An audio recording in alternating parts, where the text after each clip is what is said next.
नमस्कार विद्यार्थी मित्रांनो, आपणा सगळ्यांचं माझ्या एज्युकेशनल यूट्यूब चॅनलवरती मनपूर्वक स्वागत करते. आज आपण बघणार आहोत पुणे महानगरपालिकेची जी परीक्षा आहे ती 2 महिन्यानंतर होणार आहे. तर जी मुलं त्या परीक्षेचा अभ्यास करत आहेत त्याच्यामध्ये मराठी हा जो विषय आहे तर त्याच्यामध्ये जे प्रश्न आणि उत्तरं पेपरला विचारले जाणार आहेत तर त्याच्याशी संदर्भात डिस्कशन मी या व्हिडिओमध्ये करणार आहे. तर व्हिडिओ जो आहे तो शेवटपर्यंत बघा. चला तर मग सुरुवात करूयात. या ठिकाणी आपण मराठी भाषेचा जो पहिला पॉईंट आहे तो मराठी भाषेचा उगम आणि विकास, तर याच्याशी संदर्भात जे काही प्रश्न आणि उत्तरं जे पेपरला विचारले गेले आहेत किंवा विचारले जाऊ शकतात तर त्याच्यावरती चर्चा करतोय. प्रश्न पहिला काय आहे तो बघा. मराठी भाषेचा अभिजात दर्जा शोधण्यासाठी शास्त्रज्ञ डॅश डॅश यांच्या अध्यक्षतेखाली एक समिती नेमली होती. त्यासाठीचे पर्याय बघा. श्याम मनोहर, कौतिकराव ठाले पाटील, नरेंद्र जाधव, रंगनाथ पठारे. तर जी मराठी भाषेचा अभिजात दर्जा शोधण्यासाठी शासनाच्या अध्यक्षतेखाली एक समिती नेमली होती तर ती होती पठारे. रंगनाथ पठारे हे जे होते त्यांच्या अध्यक्षतेखाली समिती नेमलेली होती. पुढच्या प्रश्नाकडे जातोय. विद्वानांची भाषा म्हणून खालीलपैकी कोणती भाषा ओळखली जाते? पर्याय बघा. हिंदी, तमिळ, संस्कृत, कानडी. तर या प्रश्नाचं उत्तर येतं पर्याय 3 संस्कृत असं. पुढच्या प्रश्नाकडे जाऊयात. योग्य विधान ओळखायचं आहे आपल्याला यामध्ये आणि 2 सेंटेन्स या ठिकाणी दिलेले आहेत. ते सेंटेन्स काय आहेत ते बघा. अर्धमागधी भाषा सामान्यपणे मध्य प्रदेश आणि उत्तर प्रदेशामध्ये विस्तारलेली होती. आणि दुसरा वाक्य आहे महाराष्ट्रातील विदर्भ मराठवाड्यामध्ये महाराष्ट्री प्राकृत भाषेचा उदय झालेला दिसतो. ऑप्शन्स बघा. फक्त अयोग्य, फक्त ब योग्य, अ ब चूक, अ ब बरोबर.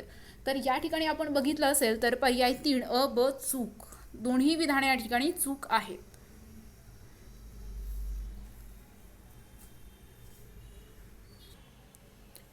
तर बघा जी अर्धमागधी भाषा आहे तर जर आपण मागे इतिहासात बघितलं तर संस्कृत आणि अर्वाचीन भारतीय आर्य भाषा यांच्यामधला जो दुवा आहे तर त्याला प्राकृत असं म्हटलं गेलं होतं. म्हणून या भाषांना मध्य भारतीय आर्य भाषा असं देखील त्या ठिकाणी म्हटलं गेलं होतं. तर जी अर्धमागधी प्राकृत होती तर ती जी श्वेतांबर जैन होते त्यांच्या धर्मग्रंथाची भाषा होती आणि ती त्या काळामध्ये जर इतिहासात बघितलं तर जो मगध होता तर मगधचा पश्चिमेकडील अर्धा भाग जो आहे तर तो त्यांनी व्यापलेला होता. तर हे या ठिकाणी विश्लेषणामध्ये लक्षात ठेवा. मगधच्या पश्चिमेकडील अर्धा भाग जो आहे तो अर्धमागधी भाषेने व्यापलेला होता. आणि जर आपण बघितलं तर स्पेसिफिक असं प्राकृतिक भाषेसंदर्भात तर जर वैदिक संस्कृत बोलीपासून आधुनिक भारतीय आर्य भाषापर्यंतच्या बहुतांश भारतामध्ये पसरलेल्या भाषिक विस्ताराला भारतीय आर्य हे नाव होतं. तर त्या काळामध्ये जेव्हा वैदिक संस्कृती होती तर जर आपण आधुनिक भारतीय आर्य भाषापर्यंतचा भाग बघितला तर बहुतांश भारतामध्ये जेवढे पसरलेले भारतीय आर्य होते तर त्याच्यामध्ये ही जी प्राकृत भाषा होती तर ती त्या ठिकाणी पसरलेली होती. इथे फक्त एवढं लक्षात ठेवायचं आहे की कुठे कसा विस्तार होता. मगधच्या पश्चिमेकडे अर्धमागधी भाषा बोलली जायची आणि प्राकृत भाषा जर बघितली तर ती बोलली जात होती. ती एक आर्य भाषा होती आणि ती त्यांचा जर भाग बघितला तर तो ख्रिस्तपूर्व 1500 वर्षाच्या आसपासचा त्या ठिकाणी होता जिथे आर्य भाषा ते भारतामध्ये जिथे जिथे पसरले होते भारताच्या वायव्येकडील क्षेत्रामध्ये तर त्या ठिकाणी ती बोलली जात होती. तर थोडक्यात जर बघितलं तर त्याच्या वायव्येकडील म्हणजे वायव्येचा भारताचा भाग येतोय. तसेच बघा जर विचार केला जर बघितलं तर पूर्वेकडे जो आसाम आहे पूर्वेकडे आसामपर्यंत आणि दक्षिणेकडे केरळपर्यंत ते पसरलेले होते. तर हे इथं लक्षात ठेवा. पुढच्या प्रश्नाकडे जाऊयात. सेतुबंध हा ग्रंथ खालीलपैकी कोणी लिहिलेला आहे? पर्याय बघा. वाक्यपतीराज, प्रवर सेन, भीष्माचार्य, मुकुंदराज. तर या प्रश्नाचं उत्तर काय येतं ते बघा. प्रश्नाचं उत्तर आहे पर्याय 2 प्रवर सेन यांनी सेतुबंध हा जो ग्रंथ आहे तो लिहिलेला आहे. पुढचा प्रश्न बघा, खालीलपैकी कोण अभिजात भाषा समितीचे सदस्य नव्हते? पर्याय बघा, डॉक्टर नागनाथ कोतापल्ले, डॉक्टर कल्याण काळे, कौतिकराव ठाले पाटील, प्राध्यापक हरी नरके. तर या प्रश्नाचं उत्तर येतं पर्याय 3, कौतिकराव ठाले पाटील हे जे होते त्यांनी अभिजात भाषा समितीचे सदस्य त्या ठिकाणी नव्हते. उर्वरित जे पर्याय आहेत ते अभिजात भाषा समितीचे त्या ठिकाणी सदस्य होते. पुढच्या प्रश्नाकडे आपल्याला जायचं आहे. खालीलपैकी प्रामुख्याने कोणत्या भाषांमधून मराठी भाषेचा विकास झालेला आहे? ऑप्शन्स बघा, कानडी प्राकृत, हिंदी संस्कृत, इंग्रजी हिंदी, संस्कृत प्राकृत.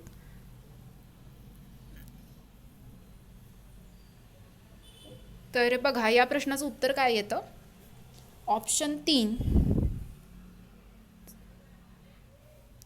3 जे आहेत इंग्रजी हिंदी हे या प्रश्नाचं उत्तर या ठिकाणी येतं. पुढचा प्रश्न बघा,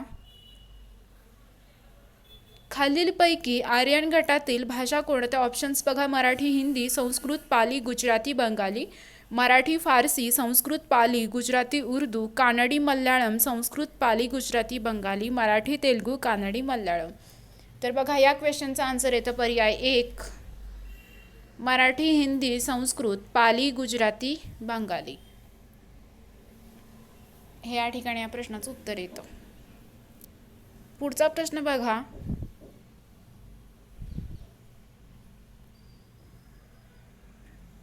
खालीलपैकी कोणती अभिजात भाषा नाही? ऑप्शन्स बघा, तमिळ, मराठी, संस्कृत, उडिया. तर या प्रश्नाचं उत्तर आहे 2, मराठी. असो ही अभिजात भाषा नव्हती. तमिळ, संस्कृत, उडिया हे ज्या होत्या तर त्या अभिजात भाषा त्या ठिकाणी होत्या, पण मराठी त्या ठिकाणी अभिजात भाषा नव्हती. पुढचा प्रश्न बघा, मराठी व्याकरणावर खालीलपैकी कोणत्या भाषांचा प्रभाव आहे? जर मराठी व्याकरण जे आहे तर त्याच्यावरती कोणत्या भाषांचा प्रभाव आहे असं प्रश्नात विचारलं गेलं आहे. ऑप्शन्स बघा, कानडी संस्कृत, इंग्रजी संस्कृत, फारसी पोर्तुगीज, इंग्रजी आणि पोर्तुगीज. तर या प्रश्नाचं उत्तर येतं पर्याय 2, इंग्रजी आणि संस्कृत. तर इंग्रजी आणि संस्कृत या ज्या भाषा आहेत तर त्या भाषांचा प्रभाव त्यांच्यावरती होता. पुढच्या प्रश्नाकडे जातोय. 10वा प्रश्न आहे बघा, योग्य विधान ओळखायचं आहे. विधान काय आहे ते बघा, गंगाधर शास्त्री फडके यांनी मराठी भाषेचे पाणिनी यांना म्हटलं जातं. दुसरा सेंटेन्स आहे, दादोबा पांडुरंग तडखरकर हे मराठी भाषेचे आद्य व्याकरणकर्ते आहेत. पर्याय बघा, अ बरोबर ब चूक, अ चूक ब बरोबर, दोन्ही चूक, दोन्ही बरोबर. तर या प्रश्नामध्ये आपण जर बघितलं तर या प्रश्नाचं उत्तर काय येतं? तर उत्तर आहे पर्याय 3, दोन्ही विधान या ठिकाणी चूक आहेत. बघा बऱ्याच जणांचा अभ्यास असेल तर बऱ्याच जणांना प्रश्न माहिती असेल की या दोन्ही सेंटेन्समध्ये काय चुकलेलं आहे. तर मराठी भाषेचं पाणिनी हे जे आहे ते लिहिलेलं आहे दादोबा पांडुरंग तडखरकर हे जे होते त्यांनी मराठी भाषेचं पाणिनी जे आहे ते त्या ठिकाणी लिहिलेले आहे. ठीक आहे, तर हे करेक्शन या ठिकाणी आहे. तर या ठिकाणी हे लक्षात ठेवा. तसेच बघा आपण जर थोडक्यात बघितलं तर जे दादोबा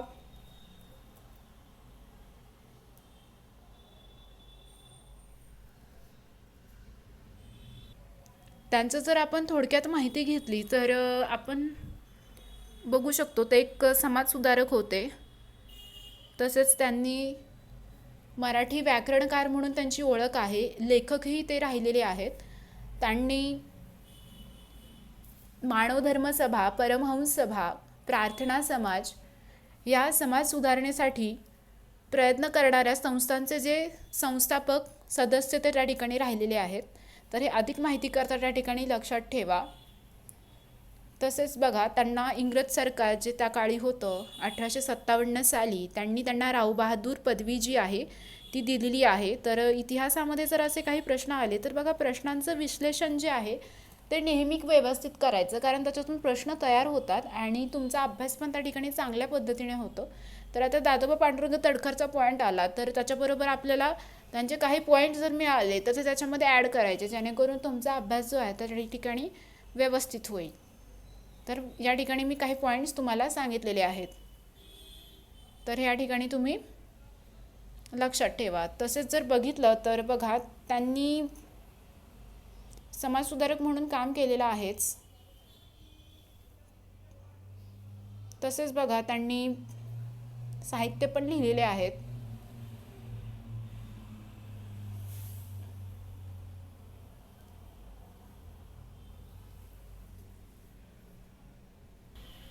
तसेच बघा, त्यांचं आत्मचरित्र हे एक आत्मचरित्र आहे. त्याचं नाव आहे आत्मचरित्र. तर हे जे आहे ते अतिशय, त्यांचं जे हे आत्मचरित्र आहे ते मराठी आत्मचरित्रात्मक वाङ्मयामध्ये महत्त्वाचे मानले जाते. तसेच त्यांचे धर्मविवेचन हा पण त्यांचा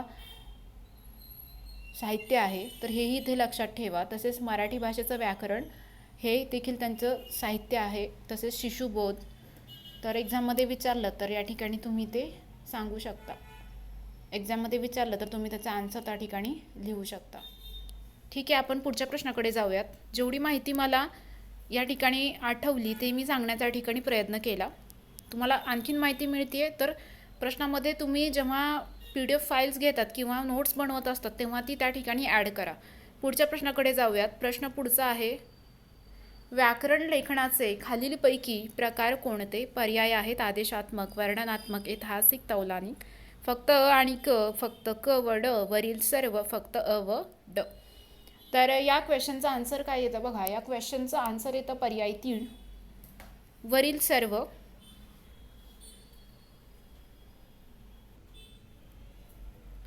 तर बघा विद्यार्थी मित्रांनो, OA अकॅडमी पुणे यांच्यातर्फे महामेगा ऑफर 66% सूट ही प्रत्येक कोर्सवर देण्यात येत आहे.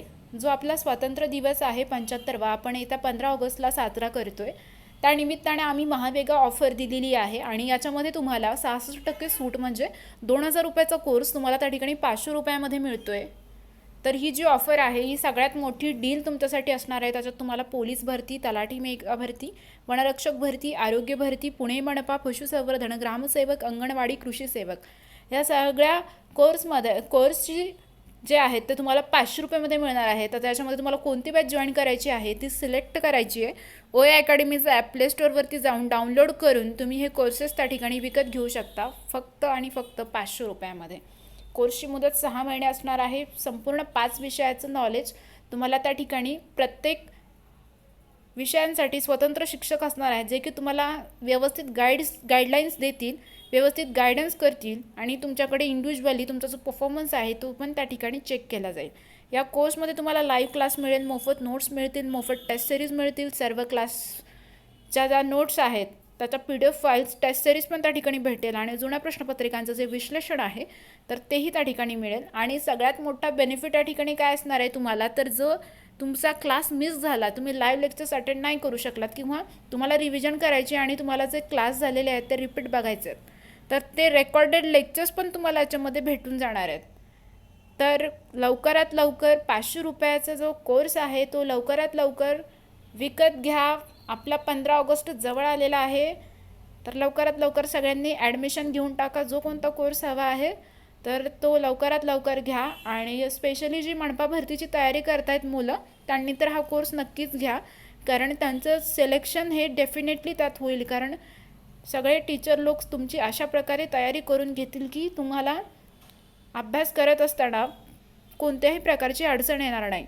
जर तुम्हाला अधिक माहिती हवी असेल तर खाली मी माझा नंबर दिलेला आहे संपर्कासाठी, 99 23 40 49 63. तर तो नंबर त्या ठिकाणी नोट डाऊन करून घ्या. या नंबरवरती माझं व्हॉट्सअप देखील आहे, त्याच्यावरती तुम्ही मेसेज जरी केला तरी मी त्या ठिकाणी तुम्हाला रिप्लाय करेल. तर तुमच्या काही क्वेरीज असतील, डाऊट्स असतील तर तुम्ही मला या नंबरवरती संपर्क करू शकता.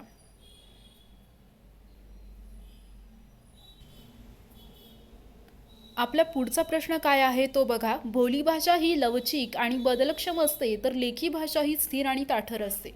ऑप्शन्स बघा. पूर्वार्थ बरोबर, उत्तरार्थ चूक, पूर्ण विधान बरोबर आहे, पूर्वार्थ चूक, उत्तरार्थ बरोबर, पूर्ण विधान चूक. तर हा जो प्रश्न आहे त्याचं उत्तर काय येतं बघा. उत्तर आहे पर्याय 2, पूर्ण विधान बरोबर आहे. पुढच्या प्रश्नाकडे जाऊयात.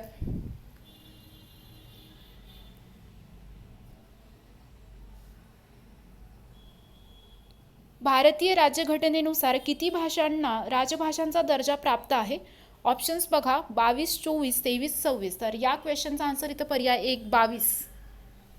भारतीय राज्यघटनेनुसार 22 भाषांना राजभाषेचा दर्जा त्या ठिकाणी प्राप्त झालेला आहे. पुढचा प्रश्न बघा,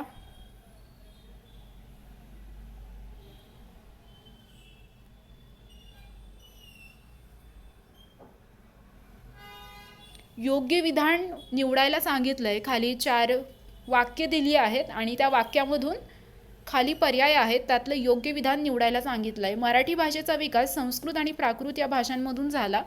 विचार व्यक्त करण्याचं साधन म्हणजे भाषा. बोलणे, हावभाव, नाटक ही नैसर्गिक भाषा आहे. भाषेमध्ये भाषण आणि लेखन या दोन्हींचा समावेश होतो. ऑप्शन्स आहेत अ ब क, ब क ड. सर्व योग्य, सांगता येत नाही. तर या क्वेश्चनचं आन्सर येतं पर्याय 3 सर्व योग्य असं. पुढचा प्रश्न आहे, अयोग्य जोडी ओळखायला सांगितली आहे. धातू आणि शब्द त्यांनी दिले आहेत. भाषा, लिंपणे, लिखाण.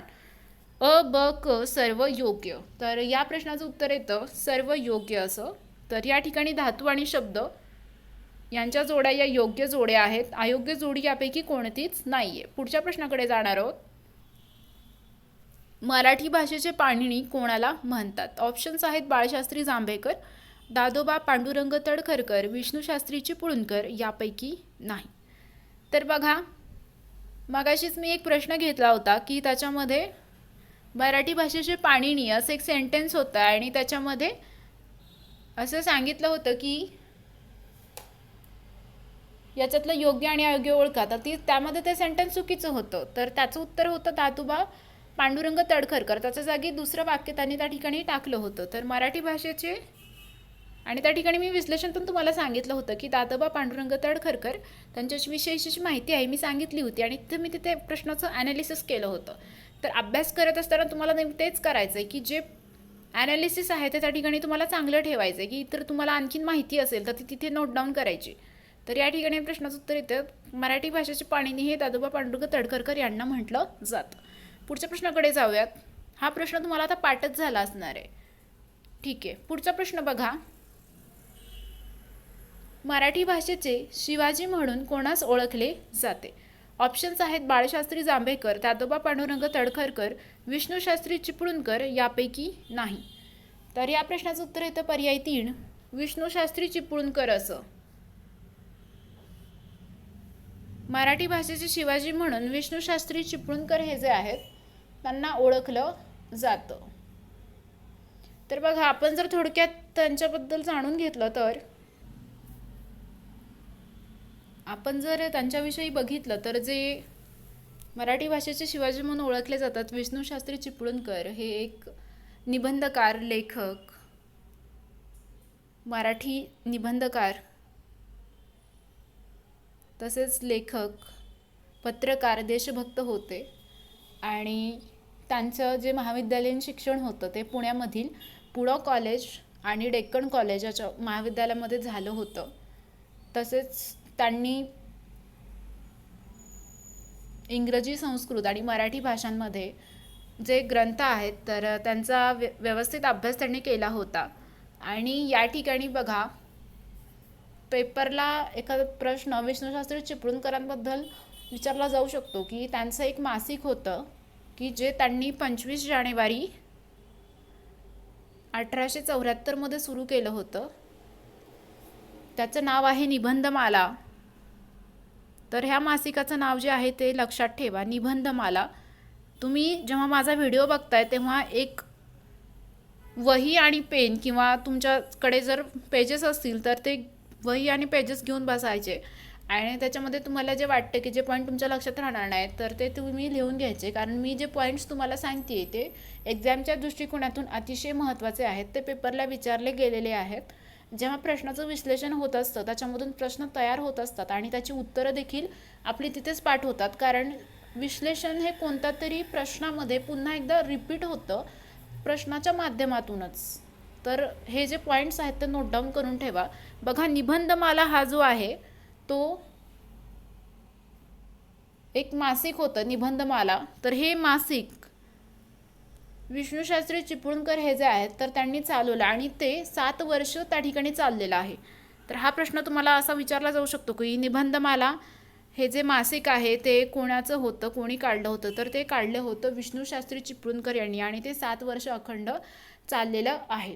तर हे या ठिकाणी तुम्ही एक्झामच्या दृष्टिकोनातून लक्षात ठेवा. तसेच ते भारतीय स्वातंत्र्य लढ्याच्या चळवळीमध्ये देखील सहभागी होते. त्यांनी बरंचसं सामाजिक कार्य देखील केलेलं आहे. न्यू इंग्लिश स्कूलच्या स्थापनेमध्ये देखील त्यांचा जे बाळ गंगाधर टिळक आणि गोपाळ गणेश आगरकर होते तर त्यांच्या सहकार्य त्यांनी त्या ठिकाणी केलेलं आहे. तर त्या कामामध्ये पण त्यांचा सहयोग जे आहे तो त्या ठिकाणी राहिलेला आहे. तसेच जर बघितलं तर बघा त्यांचे जर साहित्य बघितलं तर काही साहित्य त्यांची आहेत. कालिदासावरचा निबंध म्हणा किंवा इतिहास, वक्तृत्व, पद्यरत्नावली, विष्णुपदी, संस्कृत कविता, सुभाषिते असे काही साहित्य त्यांचे आहेत. पण सगळ्यात महत्त्वाचं आणि 7 वर्ष चाललेला अखंड निबंधमाला हा प्रश्न पेपरला विचारला जातोच. तर निबंधमाला हे नाव मासिक जे आहे तर ते लक्षात ठेवा. ते लिहिलेलं जे विष्णूशास्त्रीनं लिहिलेले निबंधमाला या आणि त्याचे त्यांनी 2 खंड जे आहेत ते प्रकाशित केलेले आहेत. तर हे पण इथे थोडंसं लक्षात ठेवा. पुढच्या प्रश्नाकडे जाऊयात. लिपीचा शोध लागल्यानं आपल्याला काय शक्य झाले? ऑप्शन्स आहेत वाचन, लेखन, मनन, चिंतन. तर लिपीचा शोध लागला तेव्हा आपल्याला काय शक्य झालं? तर जेव्हा लिपीचा शोध लागला तर ऑब्व्हियसली लेखनच या प्रश्नाचं उत्तर येईल. एक थोडंसं लॉजिक लावलं किंवा कोणालाही पटकनी लक्षात येतं की लिपी शोधली म्हणजे काय झालं तर लेखन. तर आपल्याला लेखन लिपीमुळे शक्य झालं. तर वाचन, मनन, चिंतन तर येणार नाही. लिपी कशासाठी वापरतोय आपण? लिखाणामध्ये तिचा वापर होतोय. तर त्याचं उत्तर लेखन असंच येईल. ठीक आहे. बघा पुढचा प्रश्न काय आहे तो बघा. भाषा म्हणजे डॅश डॅश. बोलणे, विचार व्यक्त करण्याचे साधन, लिहिणे, संभाषणाची कला. तर बघा कोणतीही भाषा असते तर भाषा ही कशासाठी वापरली जाते? विचार व्यक्त करण्यासाठी आपण ती वापरतो. आपले जे काही विचार आहेत ते भाषेच्या माध्यमातून आपण त्या ठिकाणी एक्सप्रेस करतो. तर याचं उत्तर काय येतं? विचार व्यक्त करण्याचे साधन. पुढच्या प्रश्नाकडे जाऊ. पुढचा प्रश्न काय आहे तो बघा. भाषेचे स्पष्टीकरण करणाऱ्या शास्त्राला डॅश डॅश म्हणतात. ऑप्शन्स बघा व्याकरण, भाषाशास्त्र, लिपी, बाराखडी. तर बघा भाषेचं स्पष्टीकरण करणारं शास्त्र. तर या प्रश्नाचं उत्तर पण बऱ्याच जणांना माहिती असेल. भाषेचं स्पष्टीकरण करतंय म्हणजे भाषेबद्दल ते जे काही आपण त्याला असं म्हणू शकतो की प्रत्येक गोष्टीचं ते माहिती देते भाषेच्या संदर्भात. तर त्या व्याकरणच असं त्याचं उत्तर असणार आहे. ठीक आहे. पुढच्या प्रश्नाकडे जाऊ. देवनागरी लिपी असणाऱ्या भाषा कोणत्या? ऑप्शन्स आहेत मराठी, गुजराती, हिंदी, संस्कृत. मराठी, हिंदी, कानडी, इंग्रजी. मराठी, तेलुगू, हिंदी, संस्कृत. मराठी, कानडी, गुजराती, बंगाली. तर याचं उत्तर येतं पर्याय 1 मराठी, गुजराती, हिंदी आणि संस्कृत असं. ओके. तर बघा एक्झामच्या दृष्टिकोनातून जे प्रश्न महत्त्वाचे आहेत ते मी घेण्याचा प्रयत्न करते आणि एखाद्या प्रश्नामध्ये जर मला असं वाटतंय की इथे ॲनालिसिस करायची गरज आहे, स्पष्टीकरण देण्याची गरज आहे, तर मला ज्या ज्या गोष्टी त्या प्रश्नामध्ये आठवतात त्या मी तुम्हाला त्या ठिकाणी एक्सप्लेन करून सांगण्याचा प्रयत्न करते. त्यामध्ये तुम्ही तुमच्या स्वतःच्या गोष्टी पण त्या ॲनालिसिसमध्ये ॲड करू शकता. कुठलेही प्रश्न आणि उत्तरे तुम्ही जेव्हा सॉल्व करताय किंवा कोणतेही प्रश्न उत्तरे जेव्हा तुम्ही रीड करताय तेव्हा तुमचं ॲनालिसिस जे आहे ते चांगलं ठेवा. जेणेकरून तुम्हाला पेपरमध्ये जेव्हा नवीन प्रश्न येतो किंवा त्या वाक्यातून दुसरा प्रश्न तयार होतो तेव्हा तुम्हाला जास्त जड त्या ठिकाणी जात नाही. तुम्हाला लगेच त्याचा आन्सर जे आहे ते त्या ठिकाणी क्लिक होतं. बघा विद्यार्थी मित्रांनो, आता 15 ऑगस्ट जो आहे तो त्या ठिकाणी जवळ आलेला आहे आणि आपल्या सगळ्यांना महामेगा ऑफर आम्ही दिलेली आहे 66% OA अकॅडमी पुणेतर्फे. त्याच्यामध्ये तुम्हाला 6 महिन्यासाठी कोर्स जो आहे तो भेटणार आहे. त्याच्यामध्ये 5 विषय शिकवले जाणार आहेत आणि जे भरती आहेत आपल्या आणि त्याच्यामध्ये कुठल्या एक्झाम्स तुम्हाला 500 रुपयामध्ये मिळत आहेत. तर बघा पोलीस भरती, तलाठी भरती, वनरक्षक भरती, आरोग्य भरती, पुणे मनपा पशुसंवर्धन ग्रामसेवक, अंगणवाडी कृषी सेवक ह्या ज्या परीक्षा आहेत तर त्या ठिकाणी तुम्हाला त्या मिळणार आहेत. कोर्सची वैशिष्ट्य काय असतील? लाईव्ह क्लास तुम्हाला त्या ठिकाणी, रेग्युलर लेक्चर्स मिळणार आहेत, मोफत नोट्स भेटतील, टेस्ट सिरीज मिळतील, सर्व विषयाचे क्लास मिळतील, विषयानुसार स्वतंत्र शिक्षक, जुन्या प्रश्नपत्रिका त्यांचे विश्लेषण त्या ठिकाणी मिळणार आहे. लाईव्ह क्लास मिस झाल्यास तुम्ही तो कितीही वेळा त्या ठिकाणी बघू शकता. जे रेकॉर्डिंग लेक्चर्स आहेत ते त्या ठिकाणी तुम्हाला मिळून जातील. तर हा बेनिफिट तिथे सगळ्यात जास्त इम्पॉर्टंट आहे. जर तुम्हाला वाटतं आहे की एखादा टॉपिक मला कळाला नाही आहे किंवा मला ती रिव्हिजन करायची, तर त्या ठिकाणी तुम्ही कितीही वेळा तो टॉपिक रिपीट बघू शकता. तर त्यासाठी मला काय करायचं आहे, पटकीने प्ले स्टोअरला जो नोया अकॅडमीचा ॲप डाउनलोड करायचा आहे आणि कोर्स जो आहे तो ॲक्टिवेट करायचा आहे. तुम्हाला जर काही प्रॉब्लेम असतील, काही डाऊट्स क्वेरीज असतील तर मी माझा नंबर खाली दिला आहे 99 23 40 49 63. या नंबरवरती तुम्हाला संपर्क करायचा आहे. हा व्हॉट्सअप नंबर देखील आहे. तिथे जरी तुम्ही मेसेज केला तरी तुमच्या ज्या काही प्रश्न असतील किंवा काही अडचणी असतील, तुम्हाला एखाद्या एक्झामचं गायडन्स जरी हवं असेल तरी त्या ठिकाणी तुम्हाला रिप्लाय केला जाईल. तर नंबर नोट डाऊन करा 99 23 40 49 63. ठीक आहे, लवकरात लवकर कोर्स विकत घ्या. ऑफर जी आहे ती फक्त 15 ऑगस्टपर्यंतच आहे. सो मित्रांनो, लवकरात लवकर ॲडमिशन घ्या. प्रश्न बघा, देवनागरी लिपी असणाऱ्या भाषा कोणत्या? तर या प्रश्नाचं उत्तर काय येतं? पर्याय 1 मराठी, गुजराती, हिंदी आणि संस्कृत असं. पुढचा प्रश्न बघा,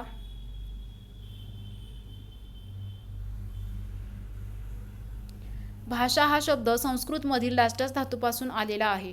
बोलणे, भाषिक, भाषा, भाष. तर या प्रश्नाचं उत्तर येतं ऑप्शन 3 भाषा असं. पुढचा प्रश्न बघा, काही काळ मराठी भाषेला मुरड घालून लिहिण्याची पद्धत अस्तित्वात होती, तिला दाष्टस लिपी असे म्हणतात. ऑप्शन्स आहेत अर्धमागधी, देवनागरी, पाली, मोडी. तर या प्रश्नाचं उत्तर येतं ऑप्शन 4 मोडी असं. पुढचा प्रश्न आहे, पर्यायी उत्तरातून योग्य ते पर्यायी उत्तर शोधा. भाषा नदींच्या प्रवाहाप्रमाणे असते, कारण भाषेच्या प्रवाहात वळणे नसतात, भाषेमध्ये बदल होत जातात, भाषेच्या व्याकरणाच्या नियमांना मुरड घालावी लागत नाही, भाषेचा प्रवाह अखंड चालू नसतो. तर या प्रश्नाचं उत्तर येतं ऑप्शन 2 भाषेमध्ये बदल होत जातात. पुढचा प्रश्न बघा, भाषा ही केवळ संवादाचेच माध्यम नाही, तर साहित्याच्या संदर्भात ती आत्माविष्काराचे सर्वश्रेष्ठ माध्यम आहे. पर्याय बघा, संपूर्ण बरोबर, संपूर्ण चूक, पूर्वार्थ बरोबर, उत्तरार्थ बरोबर आहे. तर या प्रश्नाचं उत्तर येतं पर्याय 1 संपूर्ण बरोबर असं. पुढचा प्रश्न आहे, चुकी बरोबर सांगा. प्राचीन काळी भारतात ब्राह्मी आणि खरोष्टी या 2 लिप्या प्रचारात होत्या. खरोष्टी ही आर्य भारतीय लिपी आहे. ब्रह्मदेवाने निर्माण केलेल्या लिपीला ब्राह्मी लिपी असे म्हणतात. ऑप्शन्स बघा, अ आणि ब बरोबर, ब आणि क चूक, अ आणि क बरोबर, फक्त ब बरोबर. तर या प्रश्नाचं उत्तर येतं ऑप्शन 3 अ आणि क बरोबर. प्राचीन काळी भारतात ब्राह्मी आणि खरोष्टी या 2 लिप्या प्रचारात होत्या. ब्रह्मदेवाने निर्माण केलेल्या लिपीला ब्राह्मी लिपी असे म्हणतात. पुढचा प्रश्न बघा, मराठी भाषेसंदर्भातील पुढील कोणते वाक्य अयोग्य आहे? मराठी असे आमुची मायबोली असे प्रत्येक मराठी भाषिकाने अभिमानाने म्हटले पाहिजे. मराठी महाराष्ट्र राज्याची राज्यभाषा आहे. हिंदी ही मराठी भाषेची जननी आहे. आज मराठी भाषेच्या लेखनासाठी देवनागरी लिपीचा वापर होतो. तर बघा, अयोग्य वाक्य यातलं काढायचं आहे आपल्याला. तर योग्य उत्तर काय येतं, अयोग्य काय आहे? तर पर्याय 3 हिंदी ही मराठी भाषेची जननी आहे. हे विधान या ठिकाणी अयोग्य येतं आहे. पुढचा प्रश्न बघा, भाषाविषयक कौशल्यांच्या साधारणपणे किती पायऱ्या आहेत? 5 3 4 2. तर या प्रश्नाचं उत्तर येतं पर्याय 1 5 असं. पुढचा प्रश्न बघा, मराठी भाषा लिपीस कोणत्या नावाने ओळखले जाते? वर्णमाला लिपी, देवनागरी लिपी, बालबोध लिपी, आदर्श लिपी. पर्याय बघा, फक्त अ आणि ब बरोबर, फक्त ब आणि क बरोबर, फक्त अ आणि ड बरोबर, फक्त ड बरोबर. तर या प्रश्नाचं उत्तर येतं पर्याय 2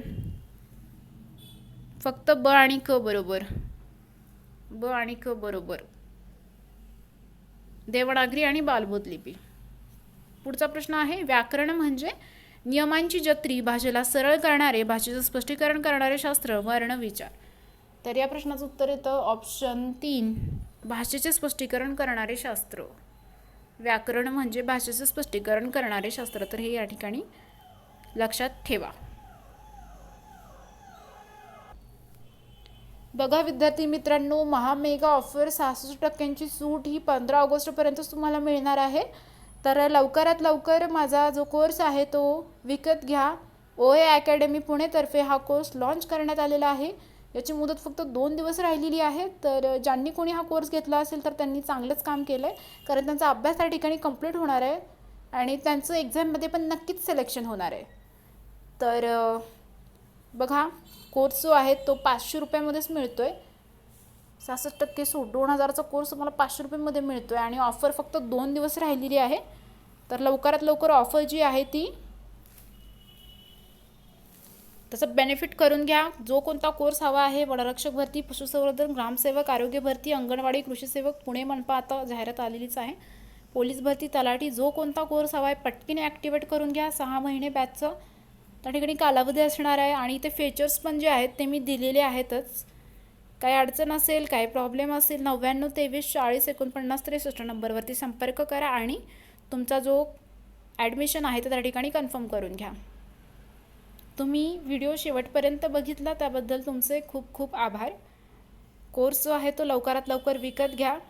तुम्हाला जर माझे प्रश्न आणि उत्तरांची जी सिरीज मी चालू केली ती आवडली असेल तर नक्कीच माझ्या व्हिडिओला लाईक करा आणि जर तुमच्या काही कमेंट असतील तर त्या देखील तुम्ही मला सांगा. आणि तुमच्या मित्रांपर्यंत माझी माहिती जर तुम्हाला उपयुक्त वाटत असेल तर नक्कीच ती शेअर करा. चॅनलला सबस्क्राईब करा आणि माझ्या नोटिफिकेशन बेल आयकॉनवरती प्रेस करा, जेणेकरून मी नेक्स्ट व्हिडिओ जेव्हा टाकेल तेव्हा त्याचे अपडेट्स जे आहेत ते तुम्हाला मिळतील. आणि चॅनलला सबस्क्राईब करा. थँक्यू.